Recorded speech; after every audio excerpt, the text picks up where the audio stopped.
रखते हैं। तो आपने फरमाया नहनु अहक्कु व औला बिमूसा मिनकुम, तो हम तो तुमसे ज़्यादा मूसा अलैहिस्सलाम के मुस्तहिक हैं और उनके करीब हैं, क्योंकि हर सब नबी आपस में भाई हैं और हक़ पे होते हैं सब नबी, तौहीद पे।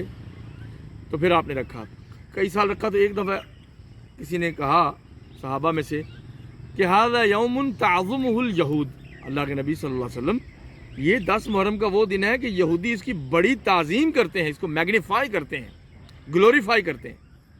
तो हमें तो हुक्म है कि हम यहूद की मुखालफत करें। उनका तो ये ज़हन बन गया था कि यहूद की मुखालफत करनी है हर काम में, तकरीबन इबादत में से। तो आपने फ़ौरन एक्शन लिया। आपने फरमाया लइन इश्तु अला क़ाबिलिन लअसूमन तासिअ, अगर मैं अगले साल तक ज़िंदा रहा, क्योंकि ज़िंदगी मौत अल्लाह के हाथ में, तो मैं 9 का रोज़ा रखूँगा। यहाँ पे उलमा के 3-4 मौक़िफ़ हैं। कुछ कहते हैं सिर्फ 10 मुहर्रम का रोज़ा, कुछ कहते हैं कि आपने फरमाया मैं 9 का रखूँगा तो अब 9 का रखना है, 10 का ख़त्म। कुछ कहते हैं कि 10 से पहले एक मिला लो, 9 और 10, क्योंकि 9 का आदत तो हदीस में भी आ गया, आपने फरमाया 9 का रखूँगा, और या 11 का मिला लो। इमाम इब्न हजर रहमहुल्लाह ने जमहूर का मौक़िफ़ नकल किया कि 9 और 10 दोनों रख लो। लअसूमन तासिअ, मैं ज़रूर 9 का रोज़ा रखूँगा, यानी 10 के साथ। ज़ाहिरन मतलब लिया जाए हदीस का तो सिर्फ 9 का जिक्र है, इसलिए कुछ उलमा सिर्फ 9 मुहर्रम के रोज़े के कायल हैं। कहते हैं कि आप अलैहिस्सलाम ने 10 से उसको 9 में शिफ्ट कर दिया है, जिस पे आपकी तसल्ली हो वो काम कर लें। लेकिन जमहूर उलमा का मौक़िफ़ फॉलो करना चाहिए।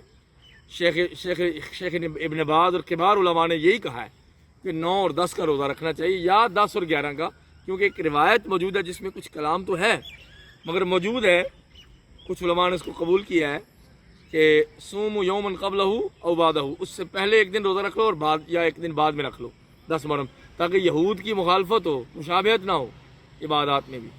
बात यह है कि अमल करने के लिए बातें बहुत आसान होती हैं, बहस के लिए सब चीज़ें मुश्किल होती हैं। अमल यह है कि भाई आप 9 और 10 का रख लें, और अगर कुछ भी समझ में नहीं आता तो 10 मुहर्रम का रोज़ा 9 साल तो नबी पाक ने रखा और आप अलैहिस्सलाम का अमल उसमें साबित है, और 10 मुहर्रम की फजीलत इसके लफ्ज़ों के साथ शामिल है कि ये 10 मुहर्रम का रोज़ा, तो आप 10 का अकेले भी रख सकते हैं। इमाम इब्न हजर ने इसमें लिखा है और मुहद्दिसीन का जिक्र भी किया है कि इफ़राद जो अकेला 10 मुहर्रम का रोज़ा है ये भी रख सकते हैं। लेकिन एक और बात भी है, अगर आप 9 का भी रखें, 10 का भी रखें, 11 का भी रखें, ये तो और अच्छी बात है, क्योंकि एक तो महीने में जो 3 रोज़ों की वसीयत नबी पाक ने की थी वो पूरी हो गई, और दूसरी ये कि पैगम्बर अलैहिस्सलाम ने फरमाया कि अफ़ज़लुस सियाम बअद रमज़ान शहरुल्लाहिल मुहर्रम, कि रमज़ान शरीफ के फ़र्ज़ रोज़ों के बाद सबसे अफजल तरीन नफली रोज़े अल्लाह के महीने मुहर्रम के, ये अल्लाह का महीना, अल्लाह ने इस महीने की निस्बत अपनी तरफ की है, शाहरुल्लाह, अल्लाह का महीना, तो ये हुर्मत वाले महीनों में सबसे पहला है, ये भी इसकी फजीलत है, और ये अल्लाह का महीना है,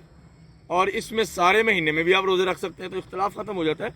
इख्तिलाफ से निकलने की भी कई राहें होती हैं, वो ये है कि 9 और 10 मुहर्रम का दोनों का रोज़ा रख लिया जाए। वैसे भी आजकल छुट्टियाँ होती हैं, अल्लाह ताला अमल करने की तौफीक अता फरमाए।